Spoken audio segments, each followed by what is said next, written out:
why for sale by owner is usually a bad idea, and how to do it right.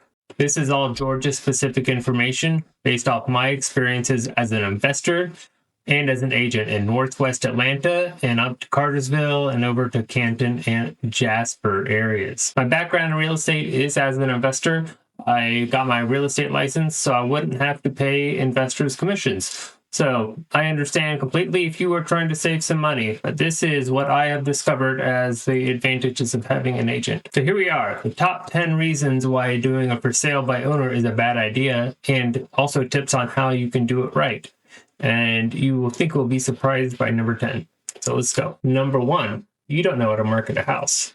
I have a video, some quick tips on how to market a house. You should check it out. It's attached somewhere right around here. But at minimum, get professional pictures taken and ask your favorite search engine how to write a decent real estate description. And if you do those, you're going to be in the top elite of for sale by owners. Number 2, phone calls. You will be deluged by phone calls from investors who smell blood in the water and real estate agents who are going to be asking you if you are interviewing agents to sell your house yet. The only tip I have for this is to be ready for it. Number 3, you are not really saving as much as you think. I know it's 6%, it seems like a lot of money, and it is. But 3% of that is going to your buyer's agent. So the agent you would be hiring is getting paid 3%. And the vast majority of buyers already have an agent, and that agent's going to expect to get paid. And if the buyer is savvy enough to work without an agent, they're going to be expecting a deal. Plus, your selling agent should cover your marketing expenses and your photos, etc. Number 4, scheduling and securing showings. Agents have 2 really cool tools for this. Is Showing Time and Supra. Supra is that blue lockbox on the doorknob that secures your key so only agents can have access to it. And all agents are background checked and backed by a fund from the Georgia Association of Realtors if they do anything shady. And Showing Time is a really convenient showing scheduling system. Without these, you'll have to figure out a system to schedule your showings, and it's a way to keep your house as secure as possible. Bonus tip, do not be there at any point during the showing, even if they just see you driving away. At no point should they see you, because the buyers are going to feel like they're sneaking around your house and not seeing it as seeing their new house for the first time. Number 5, emotions in negotiation. You may not even notice it, but if you own a house, there's probably some emotion tied to it. What it meant to you when you bought it, what it means to you now, even if you inherited it and don't even want it or like it at all. When it comes to negotiations, the buyers are going to have a real estate agent working on their side as an intermediary, an unemotionally involved person negotiating from a calm, logical point of view. And I assume you're interested in selling your house to save money, correct?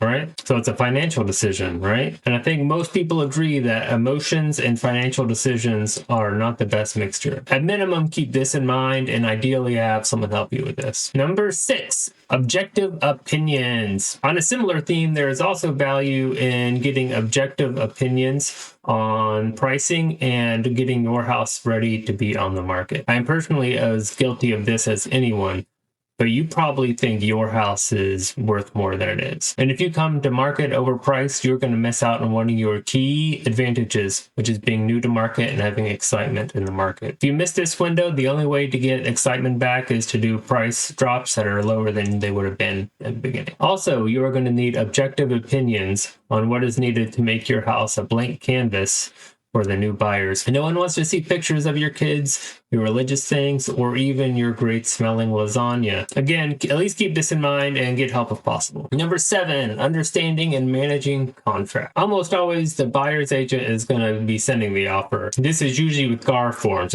which is the Georgia Association of Realtors, or they can also use RE forms. Their agent knows these forms well and have filled them out, and their agent's broker knows these forms very, very well. So you need to know what's on these contracts before you start getting offers. You can buy the GAR forms for $350 or so, and I recommend using those, especially if you're selling, because they have more teeth in there to get your deposit back in case the buyer defaults. There are many other contracts as well too, but most agents are going to have their policies on which forms their brokerage can use. Additionally, managing the contracts and just making sure everything is done when it should be done, or everyone's doing their parts, is also a good bit of work. Number 8, marketing metrics. I think you all know those, like the Zillow sites, they always have like likes and shares and all that, and how many hearts and how many times it's been viewed, etc. Well, most agents have tools to aggregate all this information from all those sites in addition to the MLS data, which can be quite valuable when it comes to determining marketing and pricing decisions. I imagine you can get this information other places too, but it will not be free. Number 9, honest feedback. If you are selling your house on your own, you will get less honest feedback. Another fancy perk of showing time is it automatically requests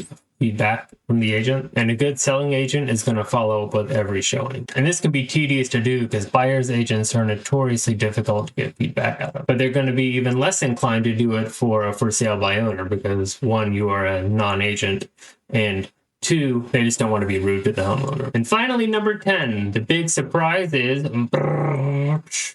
I don't have a 10. I could only think of 9 this morning, but 10 sounded a lot better because it's a nice round number. So there you go. If you learned something or like my haircut, please like, share, comment, or subscribe. I'm Alan. If you have any questions about construction or buying or selling real estate in Georgia, especially if it's Canton, Georgia area, my contact information is in the description below.